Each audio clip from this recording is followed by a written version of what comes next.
കൂജന്തം രാമ രാമേതി മധുരം മധുരാക്ഷരം ആരുഹ്യ കവിതാശാഖാം വന്ദേ വാൽമീകി കോകിലം മനോജവം മാരുതതുല്യവേഗം ജിതേന്ദ്രിയം ബുദ്ധിമതാം വരിഷ്ഠം വാദാത്മജം വാനരയൂതമുഖ്യം ശ്രീരാമദൂതം ശിരസാ നമാമി. ഹരിയോ ഹരിയോ. ജയ ഗുരു. എല്ലാവർക്കും നമസ്കാരം. നമ്മൾ അധ്യാത്മ രാമായണത്തിൻ്റെ പദാനുപദ പാരായണം ചെയ്തുകൊണ്ടിരിക്കുകയാണ്.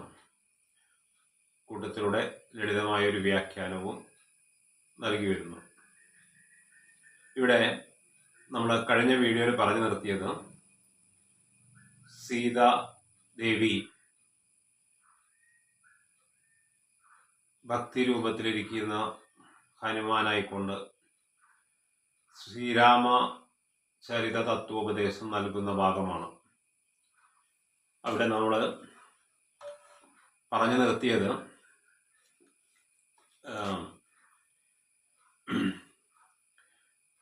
മോക്ഷദാനവും ചെയ്തു പൊക്കിതു പമ്പാതീരം വരെയാണ് സീതാദേവി രാമകഥ ഹനുമാനായിക്കൊണ്ട് നമ്മുടെ ശ്രീരാമചന്ദ്രൻ ആവശ്യപ്പെട്ട പ്രകാരം പറഞ്ഞു കൊടുക്കുന്നു. വീണ്ടും പറയുന്നു. തത്ര കണ്ടിതു നിന്നെ പിന്നെ നിന്നോടുകൂടി. അതിൻ്റെ ശേഷമാണ് അല്ലയോ ഹനുമാനെ ഞാൻ അവിടെ വെച്ചാണ് നിന്നെ പിന്നെ അതല്ലെങ്കിൽ കണ്ടത്. നിന്നോടുകൂടി ശ്രീരാമചന്ദ്രനാണ്. തത്ര കണ്ടിതു നിന്നെ പിന്നെ അവിടെ വെച്ചാണ് നിന്നെ കണ്ടത്.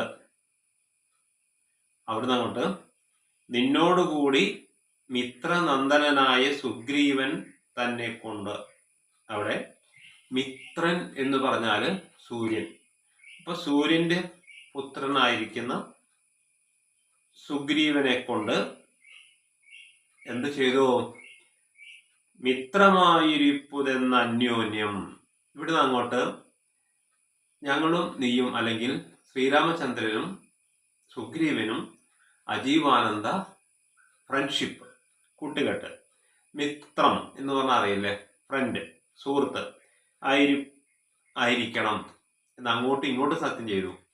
ഇവിടുന്ന് അങ്ങോട്ട് ശ്രീരാമചന്ദ്രനും സുഗ്രീവനും അല്ലേ, ശരിക്ക് ഒരു 3 കുടുംബങ്ങളുടെ കഥയാണ് രാമായണം എന്ന് പറയാം.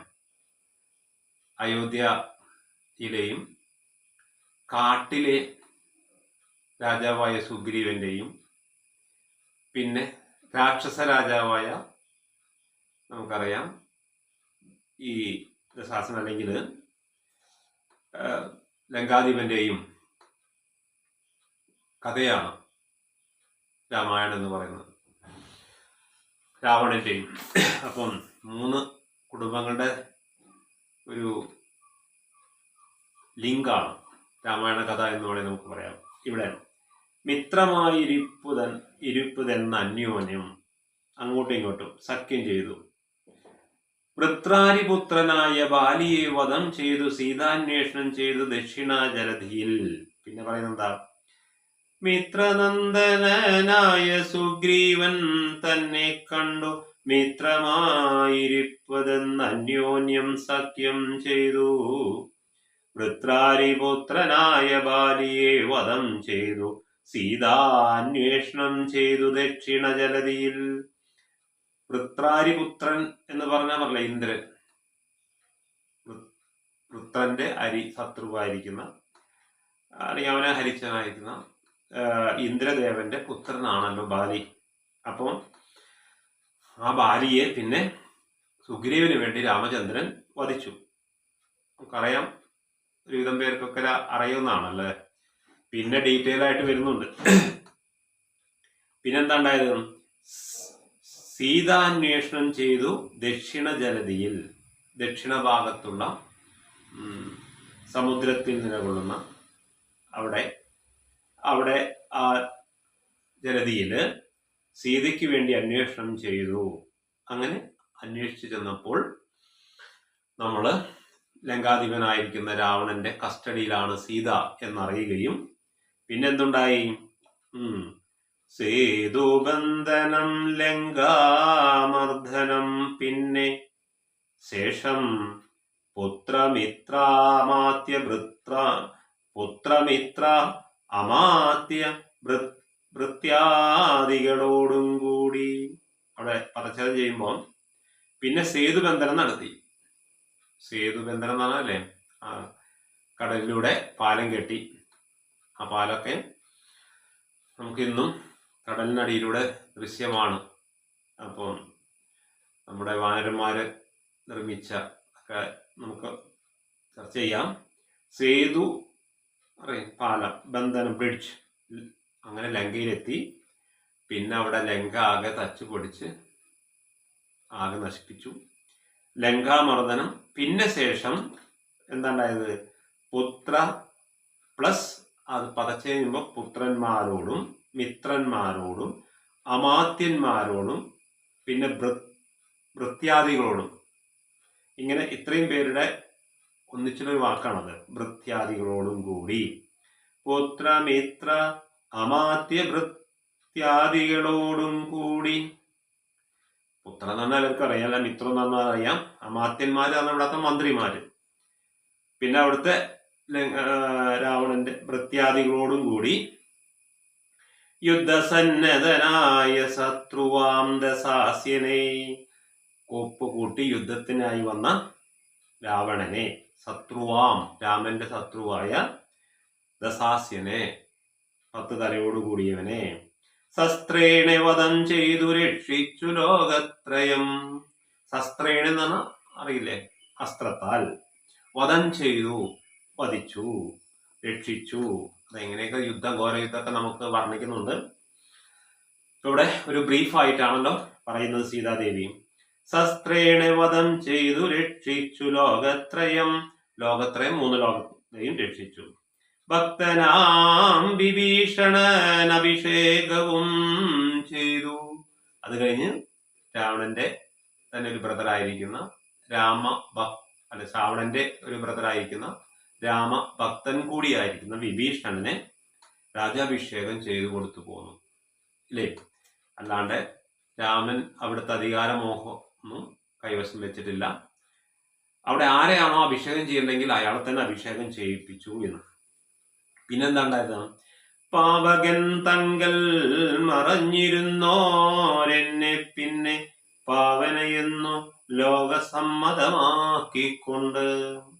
പാവകൻ അഗ്നി, കാരണം മായ ഈ ദേവിയാണല്ലോ. പാവകൻ തങ്കൽ, ഞാൻ ഡ്യൂപ്ലിക്കേറ്റ് ആയിട്ട് തൽക്കാലം ഒരു വേഷം മാറിയതാണ് അല്ലെ.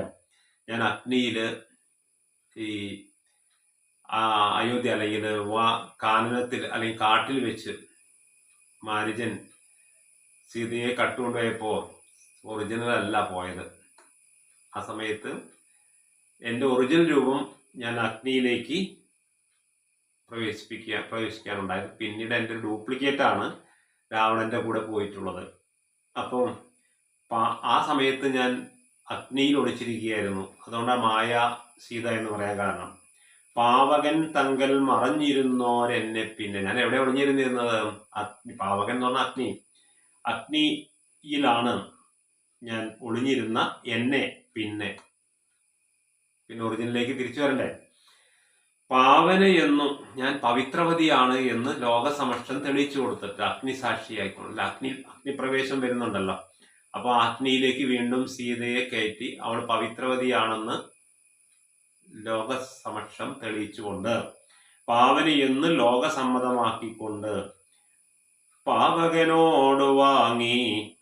അങ്ങനെ വീണ്ടും പാവകനോട് എന്നെ തിരിച്ചു വാങ്ങി. അഗ്നിയിൽ നിന്ന് എന്നെ വീണ്ടും സ്വീകരിച്ചുകൊണ്ട്. അപ്പോ പാവകനോട് വാങ്ങി എന്നെന്താണ്ടായത്?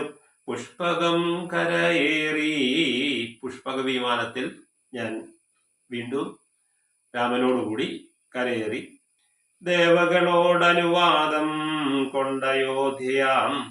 പിന്നെ ഞാൻ അവിടെ ഉണ്ടായിരുന്ന എല്ലാ ദേവകളെയും നമസ്കരിച്ച് അവരോടൊക്കെ അനുവാദം വാങ്ങി. ഒരുപാട് ദേവകൾ അല്ലെങ്കിൽ ദേവകൾ ഉണ്ടായിരുന്നല്ലോ. അപ്പൊ ആ ദേവകളോടൊക്കെ അനുവാദം കൊണ്ട് അയോധ്യയാം. അങ്ങനെ ഞാൻ അയോധ്യയിലേക്ക് തിരിച്ചു വന്നു രാമന്റെ കൂടെ.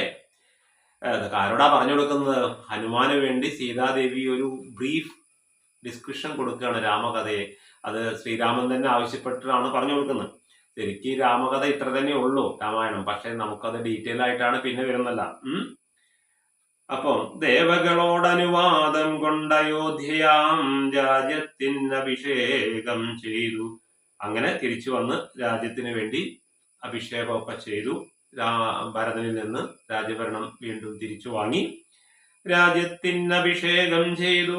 ദേവാദികളാൽ പൂജനായിരുന്നരുളീടിനാൻ ജഗന്നാഥൻ.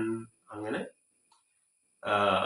എല്ലാ ദേവന്മാരുടെയും അനുവാദമൊക്കെ വാങ്ങി വളരെ പൂജ്യനായി, എല്ലാവരും പൂജിക്കപ്പെട്ടവനായി അങ്ങനെ രാജ്യം ഭരിച്ചുകൊണ്ടിരുന്നിടിനാൻ ജഗന്നാഥൻ. രാജ്യം ഭരിച്ചുകൊണ്ടിരിക്കുന്നു. അപ്പോഴാണ് ഈ സംഭവം ആവശ്യപ്പെട്ടത്. ഇപ്പോൾ ഇനി എന്താ പറയുന്നത്? യാജ്യനാം നാരായണൻ ഭക്തിയുള്ളവർക്കും.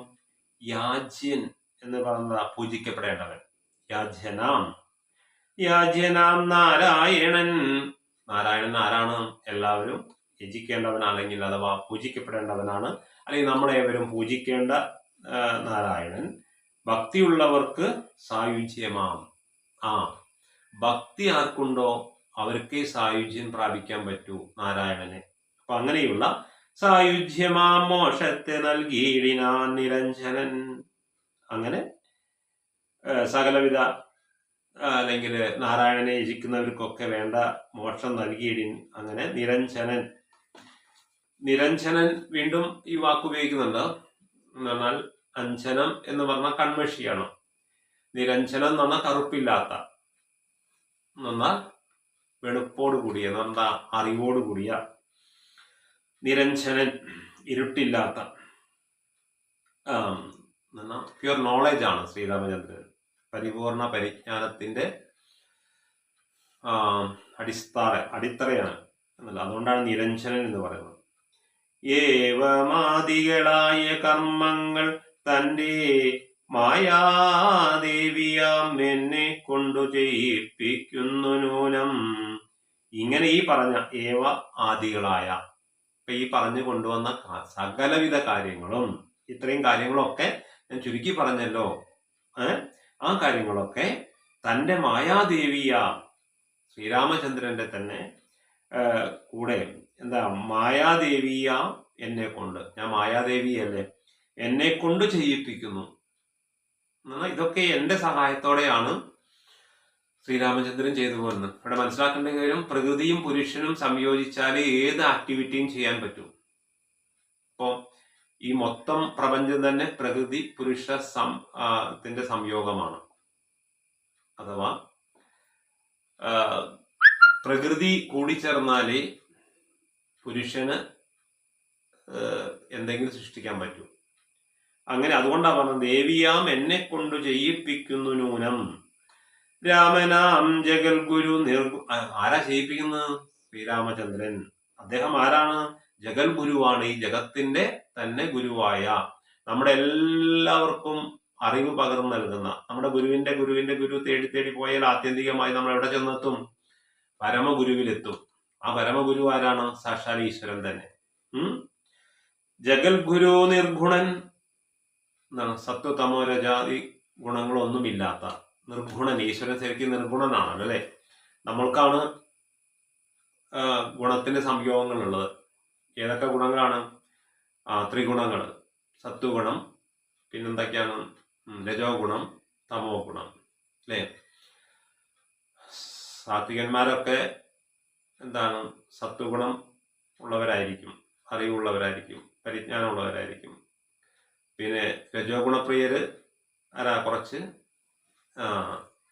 തീവ്രത കൂടിയവരായിരിക്കും അല്ലേ.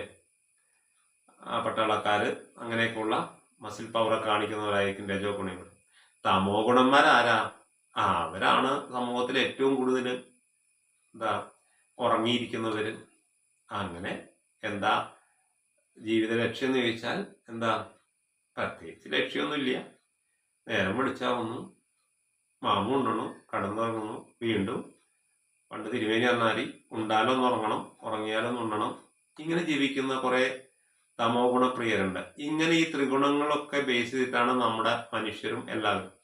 എന്നാൽ ഈശ്വരനെ ഈ ഗുണങ്ങൾക്കൊക്കെ അപ്പുറത്താണ്. അതുകൊണ്ടാണ് നിർഗുണൻ എന്ന് പറയാൻ കാരണം. അപ്പം നിർഗുണൻ ജഗദഭിരാമനവ്യയനേകനാനന്ദാത്മാ രാമനദ്വയൻ. അവിടെയും എത്ര പദങ്ങളാണ് കൂട്ടിച്ചേർത്ത് നോക്കൂ. ഇങ്ങനെയുള്ള ഈ രാമൻ നിർഗുണനാണ്, പിന്നെയോ ജഗദഭിരാമനാണ്.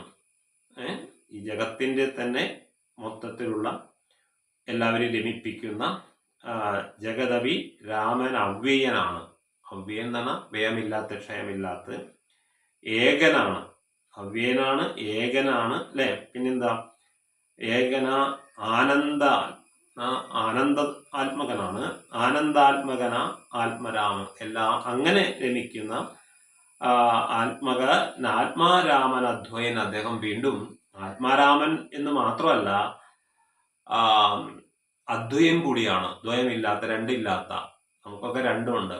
ഒരു ഐ ആൻഡ് മൈ അല്ലെ, ഐനസ് ആൻഡ് മൈനസ് എന്ന് പറയുന്നു. നമ്മൾ ഒരിക്കൽ പറഞ്ഞതാണ്. എൻ്റെ, അതുപോലെ ഞാൻ. അത് ശങ്കരാചാര്യ അദ്വൈത സിദ്ധാന്തം പറയുന്നതാ എന്താണെന്ന്, എൻ്റെ ഇല്ല ഞാനും ഉള്ളൂ. അതാണ് അദ്വൈതം അല്ലെ. അല്ലെങ്കിൽ എൻ്റെ എന്നുള്ളത് ഇല്ലാതായി ഞാനിലേക്ക് പ്രവേശിച്ചാൽ അദ്വൈതനായി. അതാണ് ഈ ദ്വിജൻ എന്നുള്ള അല്ലെ. രാമനദ്വയൻ പരൻ നിഷ്കളൻ. അദ്ദേഹം ആരാണ്? ആരെ കൊണ്ട് പറയിപ്പിച്ചു എന്ന് വെച്ചാൽ രാമനെ കൊണ്ട്. ആ രാമന്റെ പ്രത്യേകതകളാണ് ഈ പറയുന്നതൊക്കെ.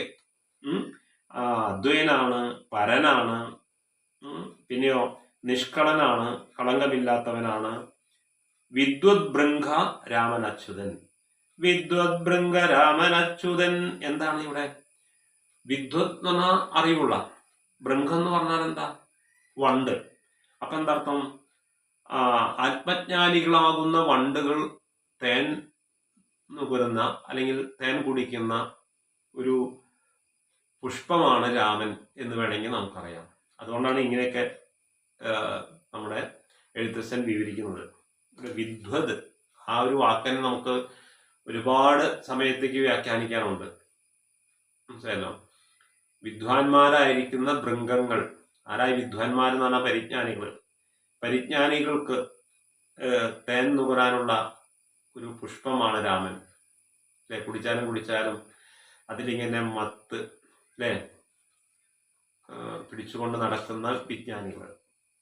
അതാണ് വിദ്വത് ബൃംഗ രാമനാച്യുതൻ. പിന്നാരാ? വിഷ്ണു ഭഗവാൻ. ഈ വിശ്വത്തിന്റെ ഭഗവാനാണ് നാരായണൻ. നാരത്തിൽ ജനിക്കുന്ന നാരായണനാണ്. അങ്ങനെയുള്ള രാമൻ എന്ന് പറഞ്ഞിട്ട് ഇനി അവിടെ പറഞ്ഞു നോക്കും. ഇപ്പൊ ഈ രാമൻ എന്തൊക്കെ അഡ്ജക്റ്റീവ്സ്, നാമവിശേഷണങ്ങളാണ് കൊടുത്തിരിക്കുന്നത്. അദ്ദേഹം ജഗൽഗുരുവാണ്, നിർഗുണനാണ്, അഭിരാമനാണ്, അവ്യയനാണ് അല്ലെ, അവ്യനെ അല്ലെ, ഏകനാണ്, ആനന്ദാത്മകനാണ് അല്ലെ. പിന്നെ അങ്ങനെ പറഞ്ഞ് പരനാണ്, നിഷ്കളനാണ്, പരിജ്ഞാനികൾക്ക് ഉള്ള ഒരു ആശ്രയി ഭാവമാണ് രാമൻ. ഇങ്ങനെയൊക്കെ പറഞ്ഞിട്ട് പറയുകയാണ്. അങ്ങനെയുള്ള ഇപ്പൊ നമുക്കൊരു ദ ഓംനിപൊട്ടന്റ് ഓഫ് ഗോഡ്, ഈ അല്ലെങ്കിൽ the enlightened of the God, ഈ ദൈവത്തിന്റെ പവിത്രതയെ പറഞ്ഞിട്ട് വീണ്ടും പറയുന്നത് എന്താ പറയുന്നു നോക്കും. ഇങ്ങനെയുള്ള നാരായണൻ അതാണ് പറയുന്നത്. ഗമിക്കുന്നതും പുനരിരിക്കുന്നതും കിഞ്ചിൽ ഭ്രമിക്കുന്നതും തഥാ ദുഃഖിക്കുന്നതുമില്ല. എങ്ങനെ? അങ്ങനെയുള്ള രാമനെ നിങ്ങൾക്ക് കാണുമ്പോ ഓടിപ്പാഞ്ഞ് നടക്കുന്നൊക്കെ കാണാം അല്ലെ. പക്ഷേ ഗമിക്കുന്നതും എന്നർത്ഥം നടക്കുക അല്ലെ, അങ്ങോട്ടും ഇങ്ങോട്ടും പോവുക എന്നുള്ളതും, പുനരിരിക്കുന്നതും ചിലപ്പോൾ ഓടിക്കുഴയുമ്പോൾ എവിടെയെങ്കിലൊക്കെ രാമനൊന്ന് ഇരിക്കും അല്ലേ. അപ്പോൾ ശ്രീരാമചന്ദ്രൻ സാക്ഷാൽ പരനാണ്, അല്ലെങ്കിൽ സാക്ഷാൽ നാരായണനാണ്. അപ്പൊ അങ്ങേരെ എല്ലായിടത്തും ഇരിക്കുന്നവനാണ്. പിന്നെ അയാൾക്ക് പ്രത്യേകിച്ച് ഇരിക്കണോ എന്ന് ചോദിച്ചാൽ അല്ല. അങ്ങനെ നമുക്ക് പറയുന്നുണ്ട്. എന്താണ്? ഇരിക്കുന്നതും കിഞ്ചിൽ ചിലപ്പോൾ ഭ്രമിക്കുന്നതും. ശരിക്കും മനുഷ്യരാണ് ഭ്രമത്തിന് വിധേയരായത് എന്നാണ് പറയുന്നത്. ഓരോന്ന് കണ്ട് ഓരോ കാഴ്ചകളെ കണ്ട് ഓരോ വ്യക്തികളെ കണ്ടിങ്ങനെ ഭ്രമിച്ച് പോകുന്ന മനുഷ്യരെ പോലെ തന്നെ രാമനും ചിലപ്പോൾ പലതിലും ഭ്രമിക്കും അല്ലേ. അല്ലെങ്കിൽ തന്നെ ഈ രാമായണത്തിൽ ഏറ്റവും കൂടുതൽ ദുഃഖിച്ച് കരഞ്ഞിരിക്കുന്നവനാണല്ലോ രാമൻ. ശ്രീകൃഷ്ണ ചരിത്രത്തിൽ ഏറ്റവും സന്തോഷിച്ച് ഒരിക്കലും കരയാത്ത ജഗന്നാരായണനെ നമുക്ക് കാണുന്നത് അല്ലേ. അപ്പൊ ഇവിടെ അങ്ങനെയൊക്കെ തോന്നുന്നത് മനസ്സിലാക്കണം. ഗമിക്കുന്നതും പുനരിരിക്കുന്നതും കിഞ്ചിൽ ഭ്രമിക്കുന്നതും തഥാ ദുഃഖിക്കുന്നതുമില്ല. അതൊന്നുമില്ല. അയാൾക്ക് ദുഃഖം പ്രകടിപ്പിക്കുന്നുണ്ടെങ്കിലും ദുഃഖമില്ല, സന്തോഷം പ്രകടിപ്പിക്കുന്നുണ്ടെങ്കിലും സന്തോഷമില്ല, ഓടുന്നുണ്ടെങ്കിലും ഓടുന്നില്ല, നടക്കുന്നുണ്ടെങ്കിലും നടക്കുന്നില്ല, ഇരിക്കുന്നുണ്ടെങ്കിലും ഇരിക്കുന്നില്ല. സത്യത്തില് തോന്നലാണ്, മായയാണ് അല്ലേ. നമ്മുടെ ഈ പരിജ്ഞാനികൾക്കൊക്കെ അങ്ങനെ നമുക്ക് തോന്നും. നമ്മളെ കൂടെ എല്ലാത്തിനും ഉണ്ടാവും. ദെൻ നിർവികാരാത്മാ തേജോമയനായി നിറഞ്ഞോരു നിർവൃതൻ എന്നൊരു വസ്തു ചെയ്യുകയിൽ ഒരു നാളും. പക്ഷെ എന്താ സത്യം എന്നറിയോ? അദ്ദേഹം നിർവികാരാത്മാവാണ്. ഒരു വികാരവും ഇല്ലാത്ത അല്ലെ. നമുക്ക് ഒരുപാട് വി ഹാവ് മെനി ഇമോഷൻസ് അല്ലെ. ഒരുപാട് ഇമോഷൻസിന് സബ്ജക്റ്റഡ് അല്ല. We are subjected to different emotions. കാമ, ക്രോധ, മോഹ, ലോപാദികൾക്കൊക്കെ വിധേയാണ് നമ്മള്. പക്ഷെ ഈ രാമനൊക്കെ നിർവികാരാത്മാവാണ്. തേജോമയനായി നിൽക്കുകയാണ്. തേജോമയനായി എപ്പോഴും സൂര്യനെ പോലെ തിളങ്ങി വിളങ്ങി. നമ്മളൊക്കെ മുഖം ചിലപ്പോൾ വാടിക്കരിഞ്ഞില്ലേ, ഒരു ദിവസത്തിന്റെ മൊത്തം റിഫ്ലക്ഷൻ നമ്മുടെ മനസ്സിൽ കാണും. പക്ഷെ രാമന്റെ മുഖത്ത് എന്നും തേജോമയമായിട്ടാണ്. തേജോമയനായി നിറഞ്ഞോരു നിർവൃതനൊരു വസ്തു. അത് ആകെ നിറഞ്ഞിരിക്കുന്ന ഒരു വസ്തുവാണ്, ഒരു ഫാക്റ്റാണ്, ഒരു വസ്തുതയാണ്. അത് ചെയ്യുകയിൽ ഒരു നാളും. അതാ പറഞ്ഞത്, ഇതൊന്നും മൂപ്പര് ഒരു നാളും ചെയ്യുന്നില്ല, പക്ഷെ ചെയ്യുന്നു എന്ന് തോന്നിപ്പിക്കുകയാണ് നമുക്ക്. ശ്രീരാമൻ ഇങ്ങനെ യുദ്ധം ചെയ്യുന്നു, സീതാദേവിയെ തിരിച്ചു വീണ്ടെടുക്കുന്നു, ഹനുമാനെ ലങ്കയിലേക്ക് പറഞ്ഞു വിടുന്നു. ഇങ്ങനെയൊക്കെ ചെയ്യുന്നതൊക്കെ ഉണ്ടല്ലോ, കേവലം എന്താണ്? തോന്നലാണ്. നിർമ്മലൻ, അദ്ദേഹം നിർമ്മലനാണ്. പിന്നെയോ പരിണാമഹീനനാനന്ദമൂർത്തി. ഒരു പരിണാമങ്ങൾക്കും വിധേയമല്ലാത്ത ആനന്ദമൂർത്തിയാണ്. നമ്മളൊക്കെ അല്ലേ പരിണാമങ്ങൾക്ക് അല്ലെ, ഡാർവിന്റെ ഒക്കെ പരിണാമ സിദ്ധാന്തത്തിനനുസരിച്ച് നമുക്ക് ഒരുപാട് ജീവിത ദശകളുണ്ടല്ലോ അല്ലെ. ബാല്യം, കൗമാരം, യൗവനം, വാർദ്ധക്യം, മൃത്യു, ഇങ്ങനെ വരുന്നത്. പക്ഷെ അങ്ങനെ സംബന്ധിച്ചോളം ഒരു പരിണാമവും ഇല്ല. നമ്മുടെ ഫിസിക്കൽ ബോഡികൾക്ക് എപ്പോഴും പരിണാമം സംഭവിക്കും. ഒരു ഏകകോശ ഭ്രൂണത്തിൽ നിന്നാണ് നമ്മളിപ്പോ കയ്യും കാലൊക്കെ വെച്ച് ഇങ്ങനെ ബഹുകോശ ജീവിയായിട്ട് അപ്പോൾ അവിടെ പരിണാമം സംഭവിക്കുന്നില്ലേ? ഉണ്ട്. അതുപോലെ തന്നെ പ്രപഞ്ചത്തിലേക്ക് നോക്കിയാലും ഒരുപാട് പരിണാമങ്ങൾ സംഭവിക്കുന്നു എന്നല്ലേ പറയുന്നത്. നമ്മുടെ പൂർവിക രൂപം ഇതൊന്നും അല്ല, കുരങ്ങ രൂപമാണ് എന്നൊക്കെ ചിന്തിക്കുന്നത് അല്ലേ. അപ്പോ എന്നാൽ സാക്ഷാൽ ശ്രീരാമചന്ദ്രന് അങ്ങനെ പരിണാമഹീനനാണ്. ഹിസ് നോട്ട് സബ്ജക്റ്റ് ടു പരിണാമത്തിന് വിധേയമല്ല. പിന്നെയോ പരിണാമഹീനനാനന്ദമൂർത്തി, എന്നും ആനന്ദത്തോടിരിക്കുന്ന മൂർത്തിഭാവമാണ് ശ്രീരാമചന്ദ്രൻ. പിന്നെയോ വീണ്ടും പറഞ്ഞ വാക്കിന് വീണ്ടും വരുന്നുണ്ട്, ചിന്മയൻ, എന്നും ചിത്തോടു കൂടിയിരിക്കുന്നവൻ. മായാമയൻ, അദ്ദേഹം മായാമയനാണ്. മായാമയൻ തന്നെ മായാദേവി. കർമ്മങ്ങൾ ചെയ്യുന്നതു താനെന്നു തോന്നിക്കുന്നു. അപ്പൊ മായയാൽ വന്നിട്ടുള്ള ശ്രീരാമചന്ദ്രൻ ഞാനിതൊക്കെ ചെയ്യിക്കുന്നു, അല്ലെങ്കിൽ കർമ്മങ്ങളെല്ലാം ചെയ്യുന്നത് താനെന്ന് തോന്നിക്കുന്നു. സത്യം പറഞ്ഞ ഇവിടെ പറയുന്നു, മായാദേവിയുടെ സഹായത്തോടാണ് ശ്രീരാമൻ ഇതെല്ലാം ചെയ്യുന്നത്. പക്ഷേ ഈ ചെയ്യുന്നതൊക്കെ താനെന്ന് തോന്നിക്കുന്നു. തന്മായ ഗുണങ്ങളെ താൻ അനുസരിക്കയാൽ, അതായത് മായാദേവിയുടെ മായാഗുണങ്ങളെ അനുസരിക്കയാൽ ഇതൊക്കെ ഞാൻ ചെയ്യുകയാണ് എന്ന് മറ്റുള്ള വ്യക്തികൾക്ക് തോന്നിക്കുന്ന രീതിയിലുള്ള സാക്ഷാൽ ശ്രീരാമചന്ദ്രൻ ആണ് ഇതൊക്കെ ചെയ്യിപ്പിക്കുന്നത്. അത് പറയുകയാണ്. പിന്നെന്താ? അഞ്ജനാതനയനോടിങ്ങനെ സീതാദേവി, അഞ്ജനാതനയനോടിങ്ങനെ സീതാദേവി കഞ്ചലോചന തത്വമുപദേശിച്ച ശേഷം അഞ്ജസാരാമദേവൻ മന്ദഹാസവും ചെയ്തു. മഞ്ജുളാവാച പുനരവനോടുര ചെയ്തു. എന്താണ്?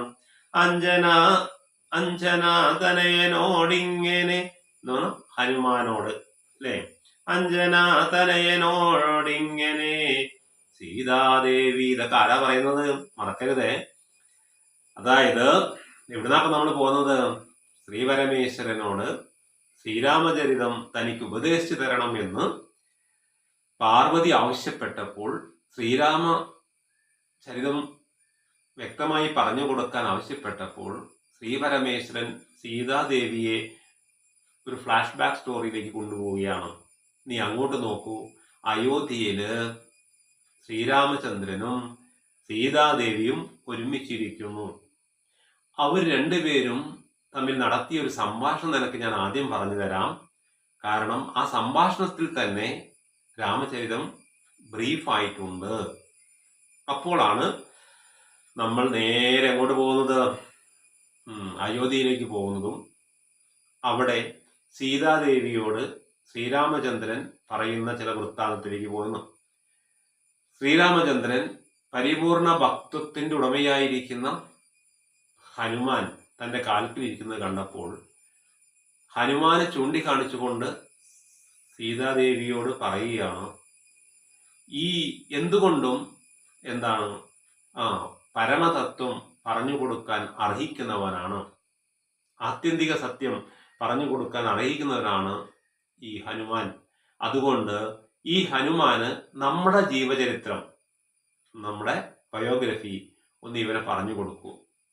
ഞാൻ ആരാണ്, നീ ആരാണ് എന്നുള്ളതിൻ്റെ ഒരു ലളിത ബ്രീഫ് ഡിസ്ക്രിപ്ഷൻ പറഞ്ഞു കൊടുക്കൂ, നരേഷൻ കൊടുക്കൂ എന്ന് ശ്രീരാമദേവൻ ആവശ്യപ്പെട്ടപ്പോൾ സീതാദേവി ഹനുമാനോട് പറഞ്ഞു കൊടുക്കുകയാണ് ആരാണ് ഈ സാക്ഷാൽ ശ്രീരാമചന്ദ്രൻ എന്ന്. അങ്ങനെ സീതാദേവി ഹനുമാന് പറഞ്ഞു കൊടുക്കുന്ന കൂട്ടത്തിലൂടെ നമ്മളും ഒരു ബ്രീഫായിട്ട് രാമകഥ ഇപ്പോൾ കേട്ടു എന്ന്. ഇനിയും ശ്രീരാമദേവനും ഇതിന്റെ കണ്ടിന്യൂഷൻ ബാക്കി കൊടുക്കുന്നുണ്ട് ഹനുമാന്. അപ്പം അതാണ് പറയുന്നത്, അഞ്ജന തനയനോട് ഇങ്ങനെ സീതാദേവി, അനുമാനമായിക്കൊണ്ട് സീതാദേവി എങ്ങനെ കഞ്ചലോചന